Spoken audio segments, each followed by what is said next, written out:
கோல் setting அழகான ஒரு மாலை பொழுது சண்டே ஈவினிங் ஸ்ட்ராட்டஜிக் சண்டே அப்படின்னு நான் சொல்லுவேன். முதல்ல ஒரு கேள்வியோட நம்ம ஆரம்பிப்போம்.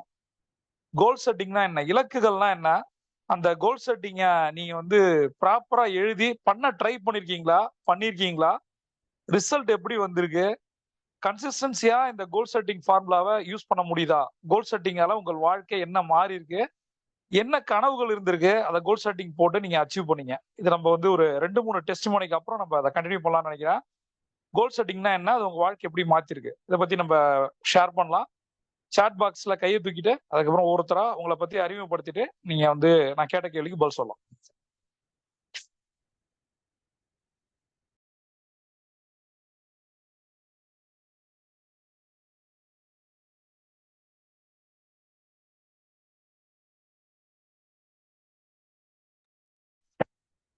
நான் கேட்ட கேள்வி புரிஞ்சுதா? இப்ப யாருமே கோல் செட்டிங்னா என்ன, உங்க வாழ்க்கை எப்படி கோல் செட்டிங் மாத்திருக்கு, நினைச்சதை அச்சீவ் பண்ணிருக்கீங்களா, கன்சிஸ்டன்சியா பண்ண முடியுதா? Sir happy evening sir. Happy evening madam, சொல்லுங்க. Menaka from Kallakurichi sir. Goal setting வந்து பிளான் பண்ணி ஒர்க் பண்ணிட்டு இருக்கேன் சார். அது என்னுடைய டே டு டே லைஃப்ல அது ஒரு அங்கமா மாறி இருக்கு இன்னைக்கு. அதனால நிறைய விஷயங்கள் நான் சக்சஸ்ஃபுல்லா இன்னைக்கு லீட் பண்ணி கொண்டு போயிட்டு இருக்கேன் சார்.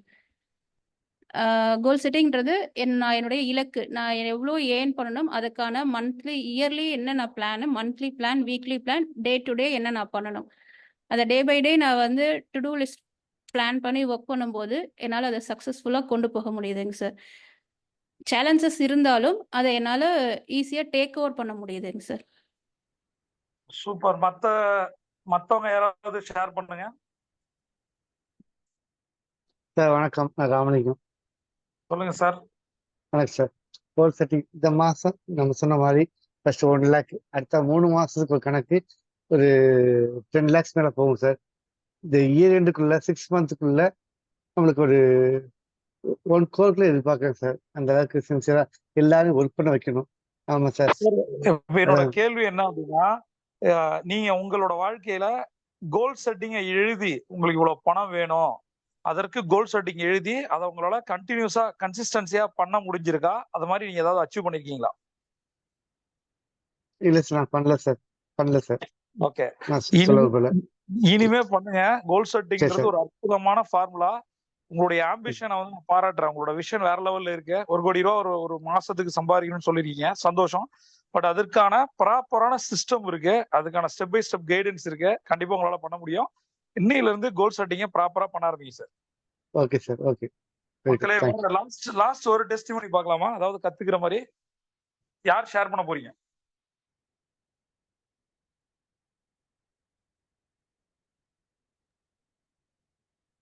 Sir happy evening. சொல்லுங்க மேடம். வணக்கம், எங்க இருந்து பேசுறீங்க, உங்க பேர் என்ன? Sir Vihashini from Kallakurichi. சொல்லுங்க மேடம். சார் கோல் செட்டிங்ல நான் வந்து இதுக்கு முன்னாடி ஃபாலோ பண்ண வரைக்கும் ரொம்ப சின்னதா ஒரு 3 மந்த் அந்த மாதிரி ஃபாலோ பண்ணிருக்கேன். கோல் செட்டிங்னால நான் என்ன பெனிஃபிட் வந்து யூஸ் ஆயிருக்கு அப்படின்னாக்க, டிஸ்ட்ராக்ஷனை கம்மி பண்ணிருக்கு சார். அது நான் ரியலா வந்து ஃபேஸ் பண்ணிருக்கேன். வேற எந்த விஷயத்திலயும் ஃபோக்கஸ் இல்லாம டிஸ்ட்ராக்ஷனை கம்மி பண்ணிருக்கு. சின்ன கோலா வைக்கக்குள்ள பிகினிங்ல ஈஸியா அச்சீவ் பண்ணிருக்கோம். கொஞ்சம் பெருசா போகக்குள்ள அதுக்கான டேர்ட்டை ஸ்ப்ளிட் பண்ணி கொண்டு போகக்குள்ள ஒரு சில டைம் வந்து ஸ்ட்ரகிள் இருக்கும். அதை எப்படி ஹேண்டில் பண்றதுன்னு அந்த டைம்ல தெரியல.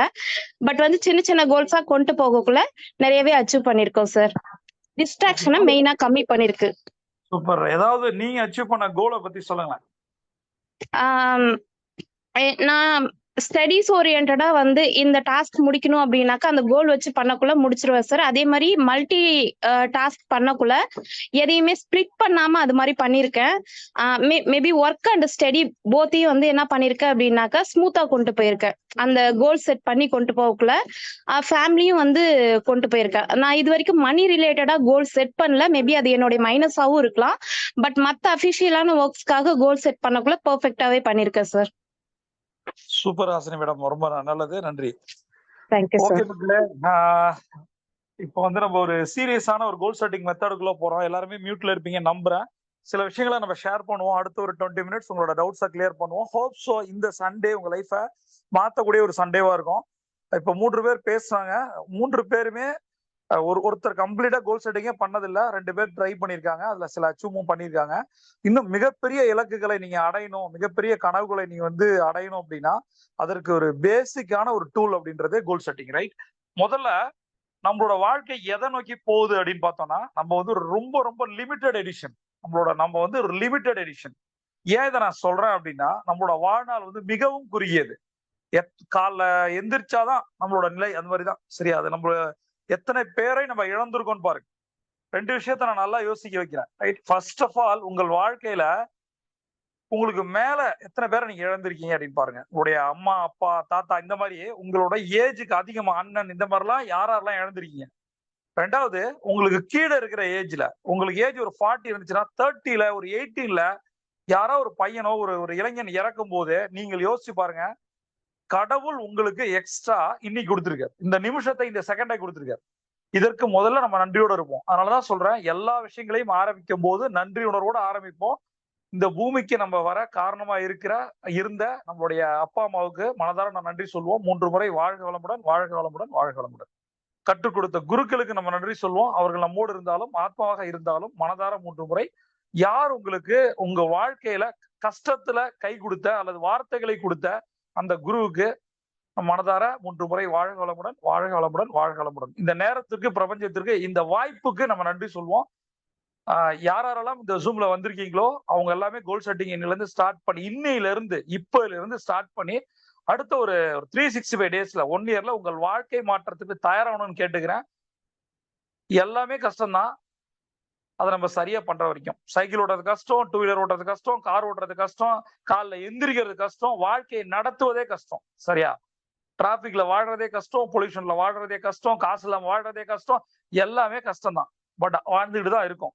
இந்த கஷ்டத்தெல்லாம் ஒரு இஷ்டமா மாத்தி, அதாவது ஒரு ஸ்டெப் பை ஸ்டெப் ப்ராசஸ்ல நம்ம இறங்கி உங்கள் வாழ்க்கை மேம்பட போது நம்பிக்கையோட இந்த நிமிஷத்துல இருந்து இறங்குவோம். யாரெல்லாம் நோட்டோ டைரியோ எடுத்திருக்கீங்களோ அவங்க வந்து இதை நோட்ஸ் எடுக்க ஆரம்பிங்க. எண்ட் ஆஃப் த செஷன் வந்து கேள்வி கேட்கலாம்.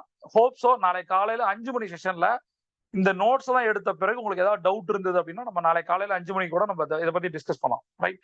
ஒரு ordinary person into extraordinary person. நம்ம வாழ்க்கையை வந்து கடவுள் மிச்சம் வச்சிருக்காரு. நம்மளை விட இளவயது ஒரு பொண்ணோ பையனோ இறக்கும் போது நம்ம யோசிக்கிறோம், ஒரு செலிபிரிட்டியோ ஒரு ஸ்போர்ட்ஸ் பர்சனாலிட்டியோ அல்லது ஒரு பொலிட்டீஷியனோ யாரோ ஒரு லீடரோ இறக்கும் போது அது அப்படியே தெரியுது, மீடியால தெரியுது. அப்ப நம்ம யோசிக்கிறோம், கடவுளுக்கு நன்றி, one more day, one more hour, one more minute, one more second. ரொம்ப பெரிய விஷயம் இது. ஒரு செகண்ட் வந்து நம்ம யாருக்கும் உயிரோட இருப்பதற்கு உதவி செய்யறோமா அப்படின்ற பெரிய விஷயம். ஏதோ ஒரு காரணத்தோட அந்த பிரபஞ்சம் நம்மளை படைச்சிருக்கு. அதை நம்ம புரிஞ்சுக்காம ஏதோ ஒண்ணு பண்ணிட்டு இருக்கோம். நம்ம நினைக்கிறோம் நம்ம வாழ்க்கையே கஷ்டமா போகுது. அப்படி கிடையாது. நாம தான் நம்மளோட வாழ்க்கையை கஷ்டப்படுத்திருக்கோம். எந்த ஒரு பிசினஸும் தோற்பதே அல்ல, நம்ம தான் தோற்கடிக்கிறோம். எப்படிலாம் பிசினஸ் பண்ணக்கூடாதுன்றத பண்றோம், எப்படிலாம் பிசினஸ் பண்ணக்கூடாதோ அப்படிலாம் பண்றோம், எப்படி பண்ணணுமோ அப்படி பண்றது இல்ல. எண்ட் ஆஃப் த டே நம்ம கடன் வருது, பிசினஸ்ல ஃபெயிலியர் வருது, நாம கூட இருக்கவங்களை கர்ஸ் பண்றோம், யாரை வேணா கர்ஸ் பண்றோம், பிளேம் அண்ட் கம்ப்ளைண்ட் கேம் பண்றோம்.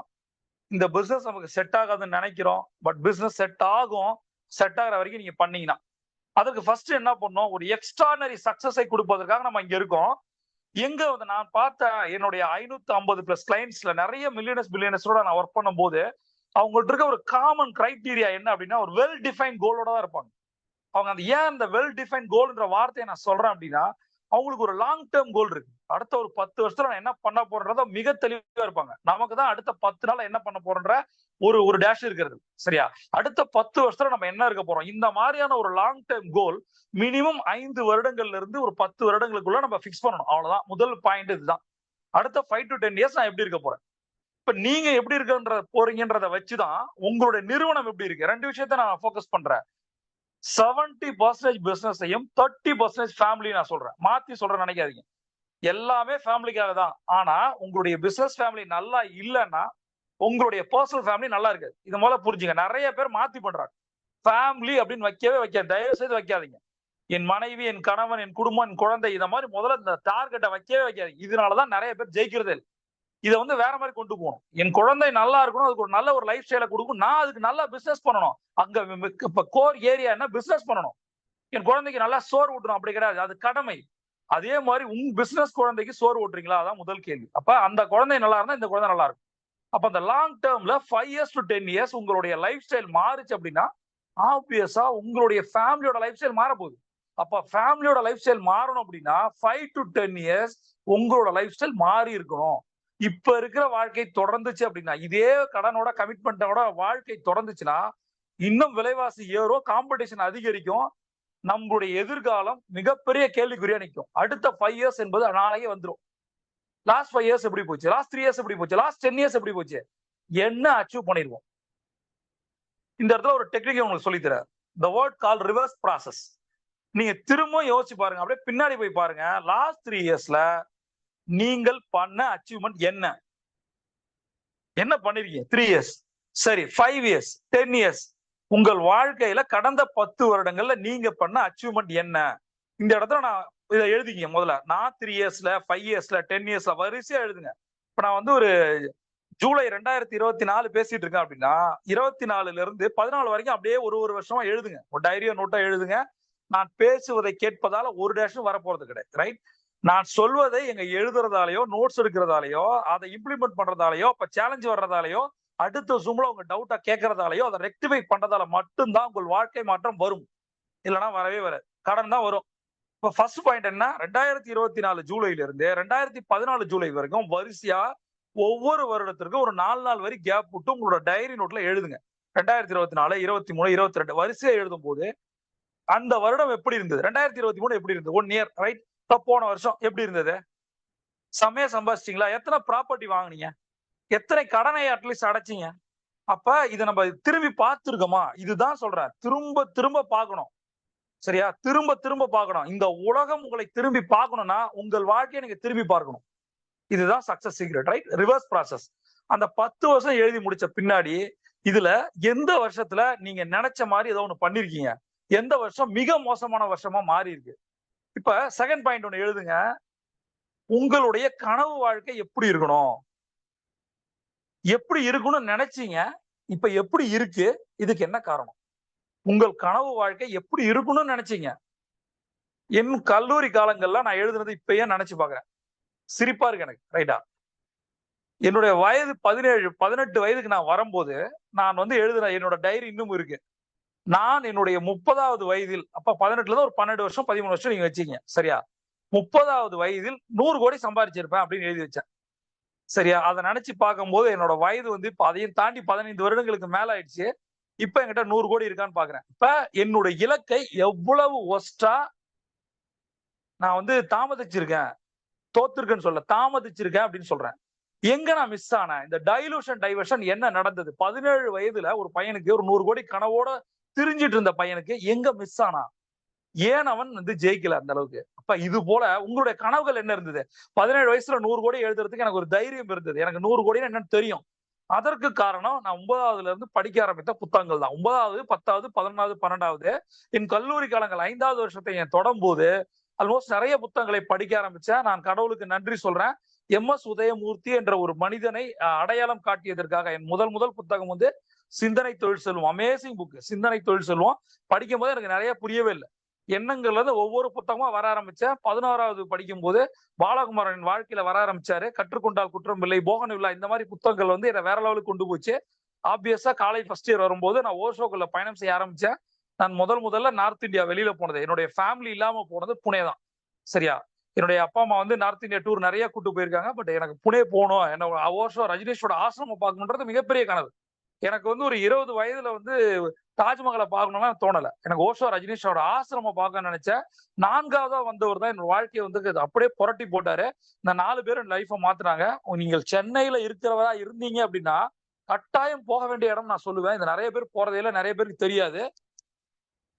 ஜிட்டு கிருஷ்ணமூர்த்தி அவரோட ஆசிரமம் வந்து கிரீன்வேஸ் ரோட்ல இருக்கு. சென்னையில கிரீன்வேஸ் ரோட்ல இருக்கு.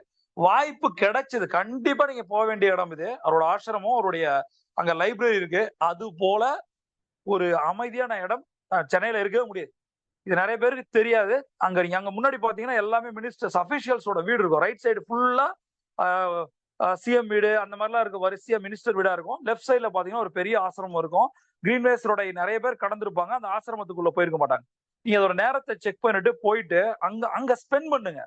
முடிந்தால் உங்கள் குழந்தைகளை கூட்டு போங்க. சென்னையில் பார்க்க வேண்டிய இடங்கள் நிறைய இருக்கு. நீங்க பிர்லா பிளானட்டோரியம் போயிருக்கீங்களான்னு தெரியாது, அண்ணா லைப்ரரி போயிருக்கீங்களான்னு தெரியாது, நிறைய இருக்கு சொல்ல வேண்டிய. அதாவது நம்மளோட வாழ்க்கை மாற்றத்திற்கான இடங்கள். மெரினா பீச்சை சொல்ல, நான் தீம் பார்க் சொல்ல, மால்ஸ சொல்ல, உங்கள் குழந்தைகளை கொண்டு போய் காட்டி, இந்த மாதிரி ஒருத்தர் இருக்கார், ஜேகேன்னு ஒருத்தர் இருந்தாரு, அவர் இதெல்லாம் பண்ணிருக்காரு, அவரோட இடத்துக்கு நம்ம வந்திருக்கோம், எவ்வளவு பீஸ்ஃபுல்லா இருக்க பாரு, நீ இந்த மாதிரி கத்துக்கோ, கத்து கொடுக்குற இடத்துல நம்ம இருக்கோம். பாலகுமாரன் ஐயா இறக்கிறதுக்கு முன்னாடி அவரை சந்திக்கணும்னு நினைச்சேன், ஆனா சந்திக்க முடியல. எல்லாரோட இழப்பை என்ன மிகப்பெரிய அளவுல பாதிப்பை உண்டாக்குது. அதே போல நீங்க நான் சொல்ற கோல் செட்டிங் நீங்க ப்ராப்பரா பண்ணீங்கன்னா அடுத்த ஒரு வருஷத்துல உங்களை யாராவது பார்க்கணும்னு நினைப்பாங்க. அதனாலதான் நான் சொல்றேன், இந்த 4 பேரோட வாழ்க்கை இந்த 4 பேரும் வந்த பின்னாடி ஜே கிருஷ்ணமூர்த்தி முதல்ல சொல்ற பாருங்க, எம்.எஸ். உதயமூர்த்தி, பாலகுமாரன் ஐயா,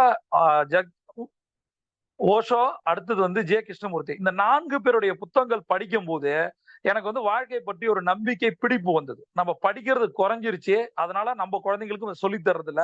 இப்ப மீடியா வந்ததால நம்ம மொபைலை கொடுத்துட்டு ஒரு ஃபேஸ்புக், இன்ஸ்டாகிராமோ குழந்தைங்களை பார்க்க விடுறோம். நம்ம ரொம்ப மிகப்பெரிய ஒரு டேஞ்சர் சூன்ல குழந்தைகளை வளர்த்துக்கிட்டு இருக்கோம். அதற்கு காரணம் நம்ம தான். முதல்ல நாம புத்தகம் படிக்கிறது இல்லை. எத்தனை அட்டகாசமான புத்தகங்கள் இருக்கு.